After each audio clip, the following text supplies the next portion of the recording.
Filipenses capítulo 4, a partir do versículo 4 vamos até o versículo 7. Aí a gente pode se colocar em pé para a leitura, né, da palavra de Deus. Filipenses 4, de 4 a 7.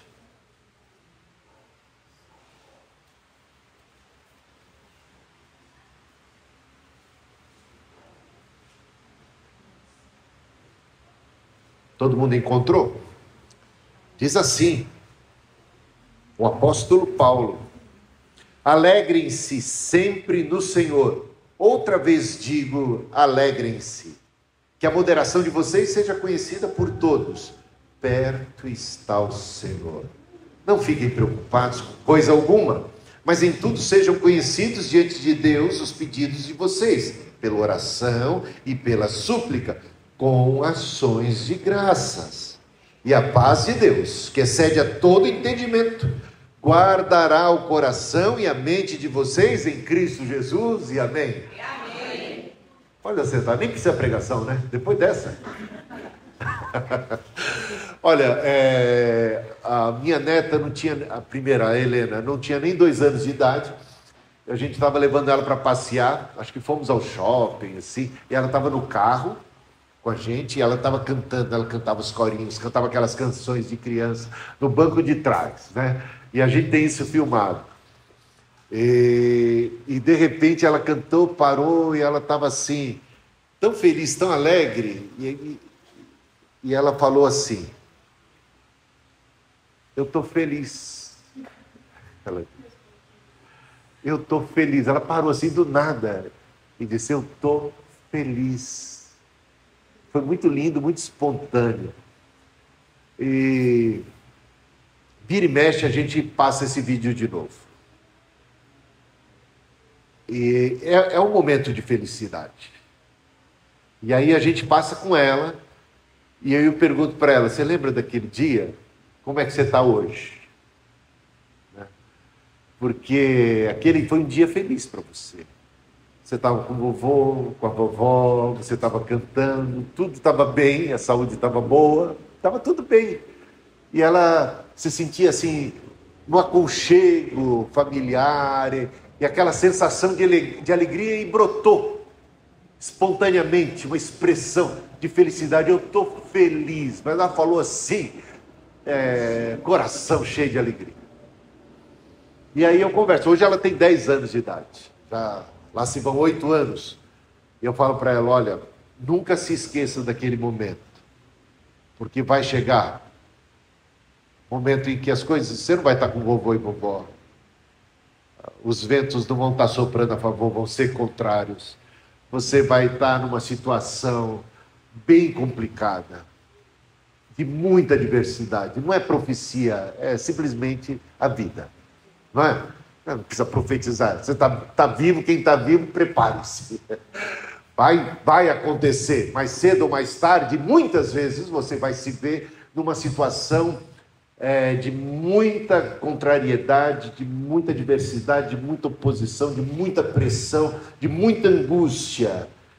E você sabe que era o caso do apóstolo Paulo aqui, é por isso que eu estou citando esse exemplo. Eu contava para ela isso, para ela nunca esquecer. O apóstolo Paulo está preso aqui. Ele está numa espécie de corredor da morte. E ele estava preso porque ele pregou e pregava o evangelho.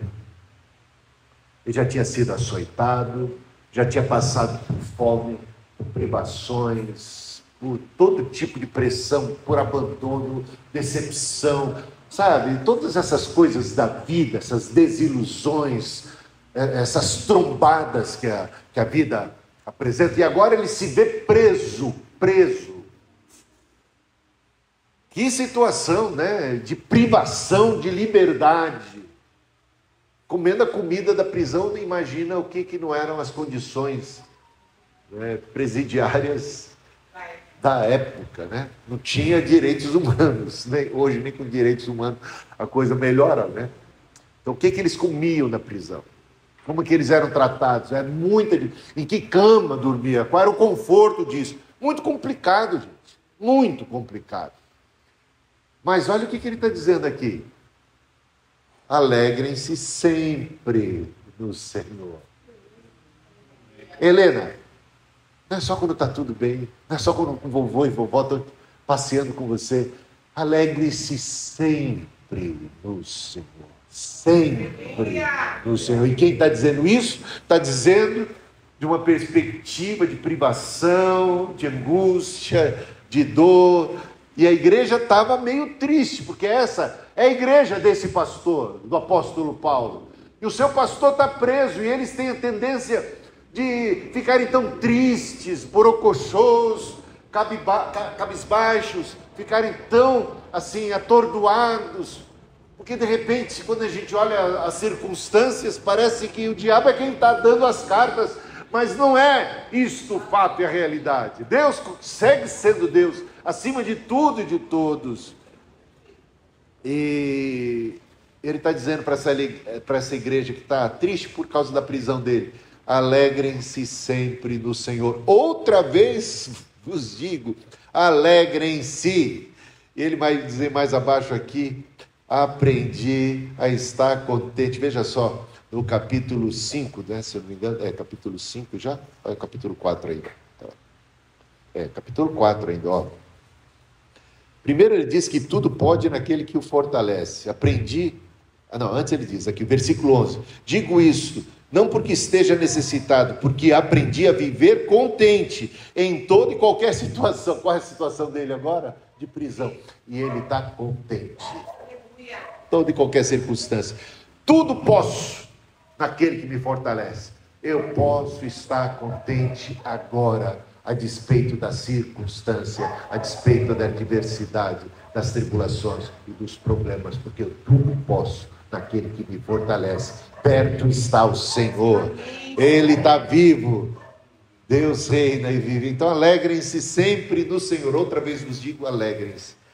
E dito por uma pessoa que está no presídio, é muito interessante. Alguém que aprendeu a estar contente em toda e qualquer circunstância, porque Deus está presente. Ainda que eu ande pelo vale da sombra da morte, não temerei mal algum, porque tu estás comigo. A tua vara e o teu cajado me consolam.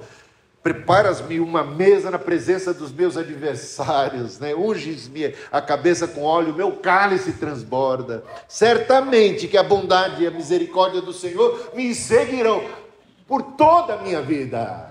Isso é toda a experiência cristã. A gente viu aí a Márcia falando de fé, né? É muito legal isso, quando a gente aprende a ter fé em Deus e aprende a estar contente em toda e qualquer circunstância. E aqui vem uma outra palavra dele, já no versículo 6: não fiquem preocupados com coisa alguma. Jesus disse: não andeis ansiosos por coisa alguma. Não fiquem preocupados com coisa alguma. E hoje a gente almoçava, estava lá eu, Cristina, depois do culto, Samuel, aquele que nasceu aqui quase nessa igreja, tá? Samuel, em 85, estávamos eu, a Cristina, o Samuel, a Núbia e também as duas netas. E aí no momento lá do almoço eu cheguei, me virei para as duas e disse o seguinte: olha, tem uma coisa que eu gostaria que tivessem dito para mim quando eu tinha a idade de vocês. Uma tem 10, outra tem 8. Não se preocupem. É isso que eu queria que alguém me dissesse. Que um grande sábio viesse e me dissesse: olha, você não tem do que se preocupar. Não fique ansioso com nada. Não se preocupa. Não se preocupe. Não se preocupe com coisa alguma.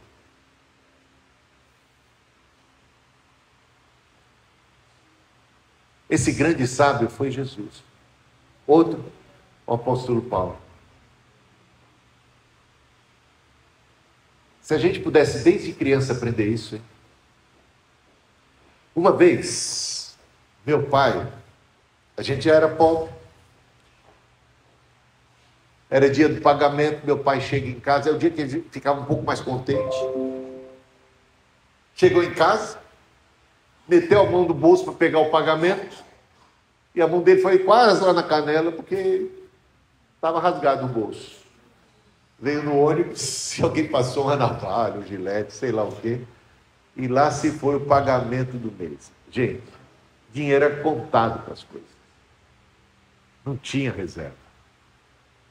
Eram simplesmente 4 filhos.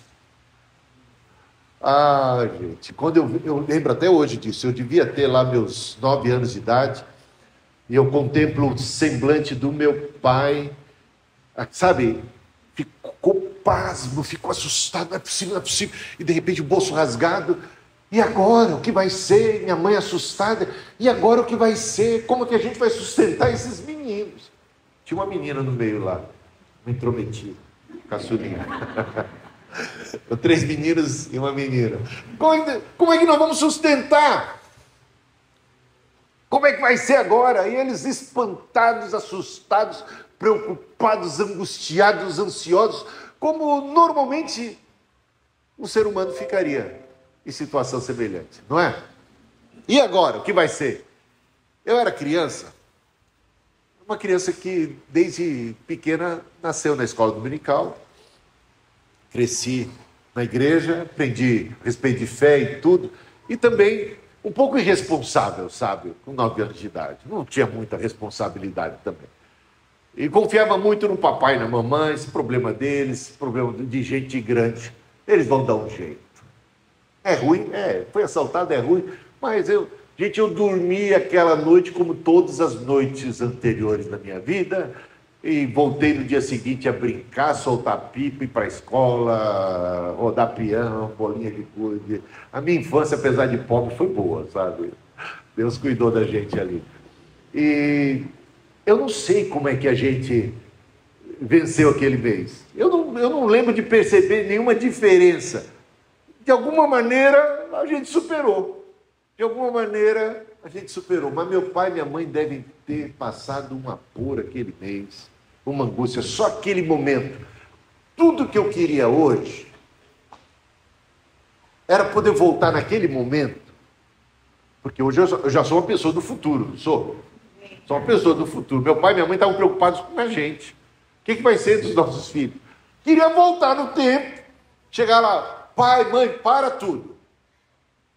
Que preocupação besta é essa aí? Deus é maior do que o prejuízo que um ladrão pode dar. Deus é maior, Deus está presente aqui. Ele vai cuidar da gente. Sabe? Tira essa tristeza. Não fique preocupada com coisa alguma, minha mãe. Meu pai, não se preocupe com coisa alguma. Antes, coloque tudo isso diante de Deus em oração. Lancemos sobre Deus as nossas ansiedades, porque Ele tem cuidado de nós. Quero mostrar agora para vocês o futuro. Olha, todos os seus filhos sobreviveram a esse mês. E já casaram, e vocês têm 9 netos. E tem até bisnetos. Vocês já são bisavós, vocês superaram. Gente, para pensar quanta preocupação podia e devia ter sido evitada na nossa vida e na nossa própria experiência. Quanta? Diga aí para mim. Um mandamento de Deus que saiu da boca de Jesus, que agora é reproduzida pelo apóstolo Paulo. Esse que está preso. Não fiquem preocupados com coisa alguma. Tira a ansiedade da sua vida. Coloque a tua vida nas mãos de Deus e confia nele. Não se estribe no próprio entendimento. Descansa no Senhor. Né? E tudo isso com ações de graças. Lance sobre Deus suas ansiedades, pedidos de oração. Está triste, sabe o impacto? Isso é natural. Mas não fica com esse fardo. Coloca diante de Deus, mas deixa nas mãos dele. Entrega nas mãos do Senhor e deixa ele trabalhar. E confia que ele trabalha, meus irmãos. Ele cuida da gente. Isso é maravilhoso. Mas recentemente eu experimentei, fui examinar se tinha ou não pedra no rim, e de repente descobri que eu tinha outro negócio no rim, que era bem mais complicado que pedra, que era um tumor no rim. Isso foi no ano passado, então vamos tratar. Passei por uma cirurgia, a cirurgia deu errado, oramos e deu errado. Então Deus falhou? Não, ele tem outro plano. Deus nunca falha. Deu errado a cirurgia, eu tenho 3 artérias que alimentam o meu rim. Eu sou um premiado, sabe? Pessoas privilegiadas da vida. E o normal, os seres humanos normais têm uma só. Mas eu tenho 3. Esbanjando, né? E isso trouxe um problema complicado para mim, porque o cirurgião, ele não examinou devidamente a anatomia do meu rim, não percebeu esse pequeno detalhe, e abriu ali, fez a laparoscopia, né? Abriu, estava aberto lá. Quando ele tentou estancar e o sangue continuava sendo derramado, já travei uma artéria, tem que travar outra, descobri uma segunda, e o sangue não parava de jorrar e ele não descobria a causa, mas já estava aberto. Ele falou, então vamos que vamos, né? Vamos à luta. E cavuca daqui, cavuca de lá, e cadê que ele acha tumor? Não achou tumor. Uma cirurgia que era para durar 2 horas no máximo, durou mais de 4 horas, e o sangue sendo derramado. Ainda bem que a gente, nessas horas, a gente está dormindo, né? E a esposa não está lá na sala olhando, assistindo a cena. Embora tenha demorado. Meus irmãos, saí de lá, isso foi no dia 2 de dezembro, saí de lá, a recuperação foi complicada, exatamente porque cavucou-se bastante, então doía, para dormir foi complicado, depois você passa por tudo isso, e é uma cirurgia complicada, e já ficou pior ainda, mais complicada por conta das circunstâncias. Aí você volta no médico, e ele conta para você tudo o que aconteceu ali. Aí eu estou suspeitando que não retirei esse tumor. Vamos fazer uma ressonância? Só que ainda está cheio de... Sabe, mexeu muito, tem que passar um tempo aí, mais de um mês. Fizemos essa ressonância. Em janeiro veio o resultado da ressonância. O tumor estava inteirinho lá, gente, conservado, bonitinho, do mesmo jeito que estava antes. E aí? Vou ter que passar por tudo isso de novo. Por que isso está acontecendo comigo? Deus se esqueceu de ser benigno. Cadê Deus na minha vida? Você pode ficar em paura e tudo mais. Eu decidi colocar minha vida na mão de Deus, colocar tudo na mão de Deus. Tirei férias de janeiro, curti as férias, dormi, fiquei em paz, encomendei a alma, o corpo, tudo para Deus. Deus, cumpra-se na minha vida o que eu querer. Se o Senhor quiser me levar, estou pronto. Se tem plano para a minha vida, quer me curar, me cura. Eu estou para o que o Senhor quiser. Uma paz. Aí fui presidir os concílios, estive até aqui nos concílios, estive aí tranquilo, e apareceu depois uma oportunidade de fazer essa mesma, matar o tumor, através de um procedimento moderno, chamado ablação e tal, só que meu convênio não cobria, e aí aquela luta, entra lá e tal, mas eu falei, tá bom. Aí eles disseram não, depois de muita insistência, entramos com o segundo pedido, e finalmente eles aprovaram, fiz, e foi um negócio incrível. Você toma anestesia geral, mas eu entrei às 8, às 9h30 eu estava tomando café já, conversando, levantando, indo no banheiro, voltando, saí no mesmo dia para casa e não ficou nem nada, era uma agulha que vai lá e resolve. E fiz agora, recentemente, a tomografia, e não tem mais, a ressonância não tem mais tumor nenhum, graças a Deus, e saiu. Mas, em toda e qualquer circunstância, o mais importante, o que eu conto agora nesse ponto é a paz de Deus que excede a todo entendimento humano, guarde a sua mente e seu coração. Essa paz de Deus, ela excede a circunstância, ela transcende a todo o entendimento humano, ela não tem a ver com o que está rolando. Não é que o vento é a favor, porque eu tenho emprego, porque tenho saúde, porque estou cheio de vitalidade, porque está tudo bem ao meu redor. Não tem a ver com isso. Alegrem-se no Senhor, é a mensagem do apóstolo Paulo na prisão. Lance sobre Deus toda a ansiedade, não se preocupe com coisa alguma, e tudo isso com ações de graças. Meu Deus, o Senhor é bom, em todo tempo o Senhor é bom. Eu posso te agradecer. Olha, se a gente for ter uma ideia, o que eu fiz para merecer nascer? Eu, particularmente, nada. Não sei de você, assim, talvez tenha elaborado mais essa questão do seu nascimento. O que você fez para merecer nascer? De repente a vida, uma dádiva de Deus, que de repente a gente está nesse mundo. presente de Deus, a própria vida. Ah, mas teve gente que nasceu, porque a gente sempre gosta de se comparar, né? E a gente sempre toma chapéu porque a gente pode se comparar com quem tem mais do que a gente. Sempre vai ter. A gente tem mais saúde do que a gente, mais beleza do que a gente, mais habilidade do que a gente, mais talento do que a gente, tudo, mais riqueza, mais, sabe? Quer ser triste, infeliz, invejoso, vá por esse caminho. Eu não merecia nada. De repente estou aqui. Que coisa boa, obrigado, Senhor. Aí depois eu pisei na bola. Eu não sei se você, mas depois eu pequei. Depois que eu nasci, já comecei a desobedecer papai e mamãe, assim, e dar trabalho para ela, fazendo algumas chantagens emocionais, chorando, porque eu percebi que funcionava. Desde bebê a gente já vai, né, aprontando das nossas, manipulando o mundo ao nosso redor, assumindo o centro das atenções. Ou seja, e vai ter aqueles lances de ciúminho com o irmãozinho, aquelas coisas todas, as disputas, as raivas e... Bom, eu nem vou contar o que eu já aprontei com meus irmãos. Bom, todo caso meu... Eu ia contar um negócio que meu irmão era novinho, né? Ele estava com sede. Ele estava com sede, e eu e ele temos diferença de 1 ano e pouco de idade. E ele não alcançava lá a pia, nem eu. Ele queria água. E aí eu vi que a água do vaso sanitário estava branquinha. Eu fui lá e peguei. A do vaso sanitário estava branquinha. Coloquei no copo. Eu devia ter uns 3 anos de idade, mais ou menos, 3 anos e meio. Eu lembro bem disso. Peguei, coloquei no copo. Aí você vai dizer, não, é ingenuidade. Bom, eu não beberia daquela água naquela idade. Mas para ele, quem sabe, não vai fazer mal. Você está entendendo que tem uma certa maldadezinha no coração do ser humano? Então, mas o que eu merecia depois disso?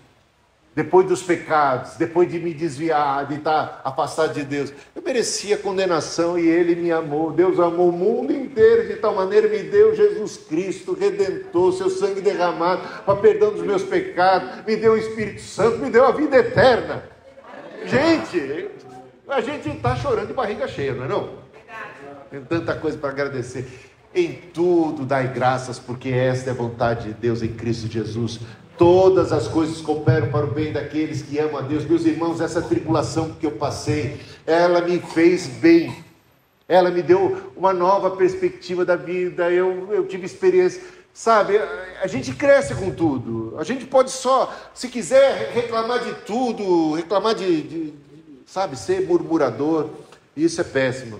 Mas a gente pode ser agradecido, confiar no Senhor de todo o coração e ser grato.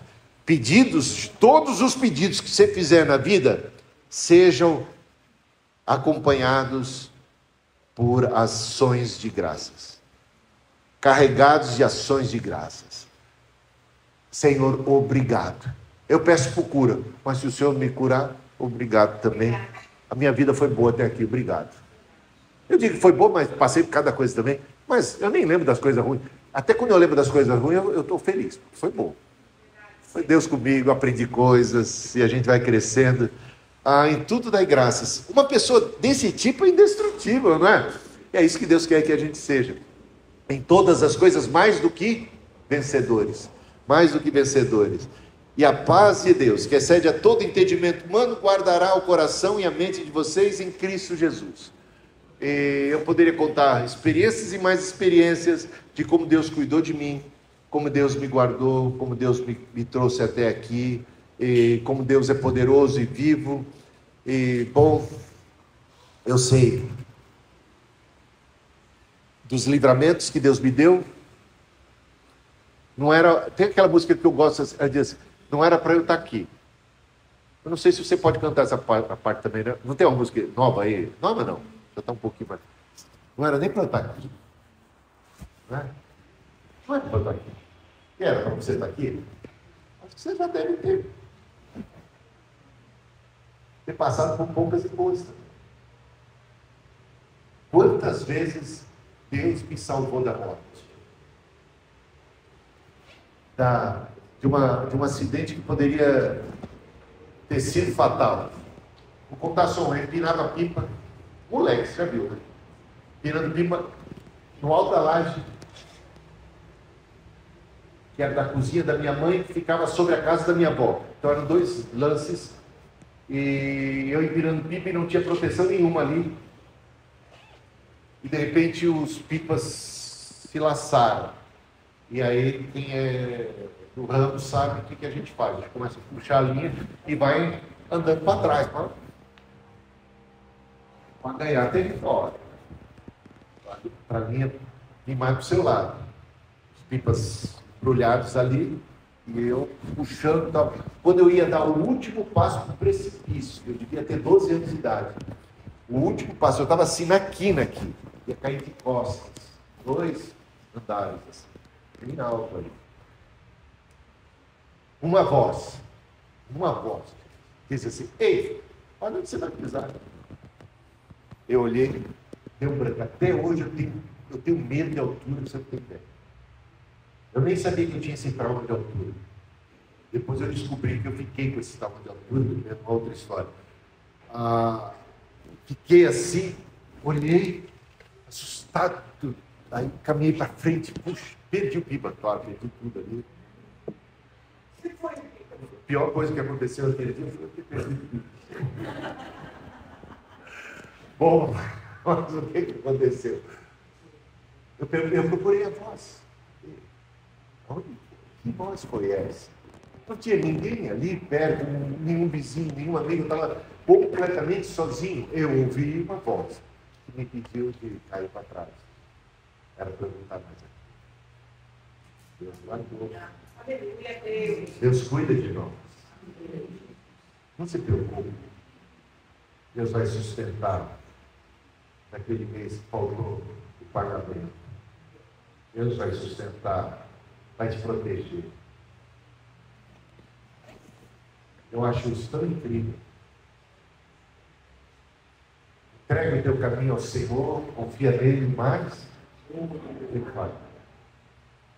Mais Ele fará. Busque em primeiro lugar o reino de Deus, sua justiça, as demais coisas serão acrescentadas. Gente, isso não é uma conversa fiada, isso não é, a gente está aqui no ambiente de igreja, falando coisas assim. Isso é experiência de muita gente, ao longo de toda a vida. Gente que fez esse voto de confiança em Deus e que tem esse testemunho para dar. Que o Senhor cuida, que o Senhor protege, e que não tem razão para a gente se preocupar e ficar ansioso, que a gente pode descansar em Deus, e não há coisa que mais agrada e alegra a Deus do que a gente confiar nele. Meu filho, levamos ele, o Samuel, pela primeira vez no clube Sesc Campestre, Sesc, lá o Centro Campestre do Sesc, fica lá em Interlagos. Levamos ele, e ele tinha muito medo de água. A gente se aproximou da piscina, ele estava com medo de água, agarrou o seu pescoço da Cristina, e de repente eu tive uma excelente ideia: eu vou entrar na água primeiro, ele vai me ver dentro da água, eu vou chamá-lo, e ele, sabendo que eu sou o pai, o campeão, o protetor do filho, ele vai se lançar nas águas, confiando que eu estarei ali para socorrer. Ai, estava todo prosa. Eu falei: agora, meu papel de pai, relação pai-filho que se estabelecerá e ficará claro. Eu jamais deixarei teu filho afogado. Vem cá, filho. Quanto mais ele chamava, mais ele se agarrava e gritava. Pessoas também. Nem preciso dizer para vocês que foi uma decepção para mim, uma frustração. Meu filho não confia. Gente, é muito triste quando meu filho não confia em mim. Meu filho não confia em mim. Tem alguma coisa que entristece mais o coração de um pai e de uma mãe do que de repente descobrir que o filho não confia. Meu filho acha que eu sou capaz de afogá-lo nessa piscina.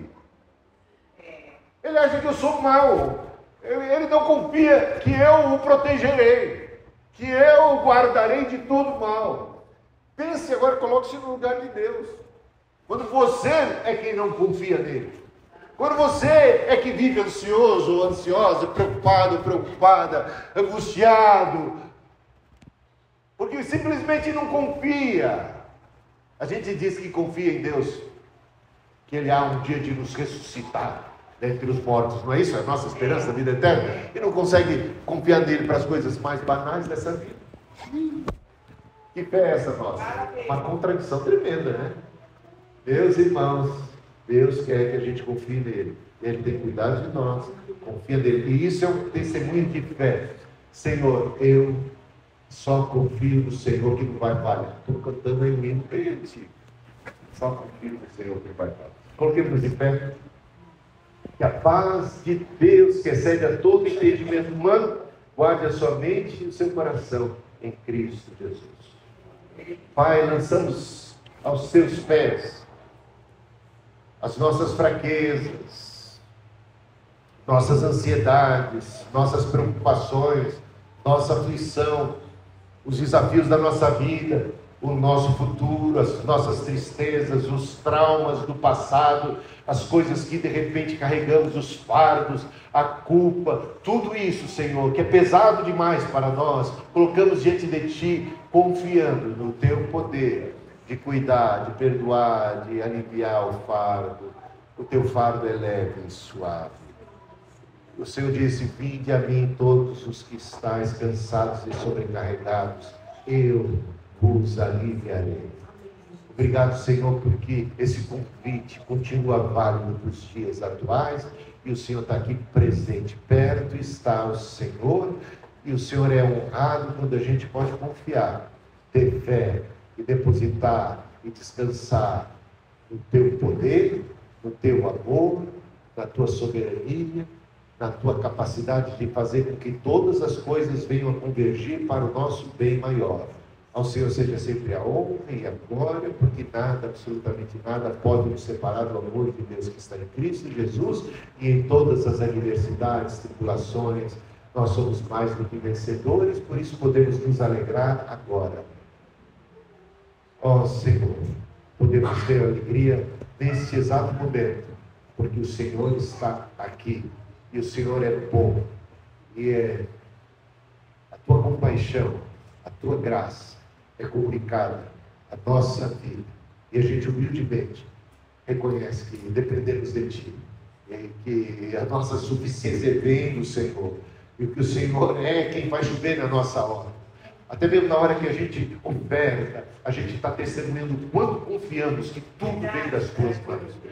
Tudo, Senhor, é uma expressão de nossa gratidão, do nosso reconhecimento. As nossas petições são feitas, ó Deus, e que sejam regadas sempre com ações de graças, porque ao Senhor pertence a honra, o domínio, o poder, a glória, para hoje e para todos sempre. Amém e amém. Seja a Tua bênção, Senhor, sobre a vida de cada um de vocês, sobre a vida dessa igreja. Amém e amém. Valeu, pessoal.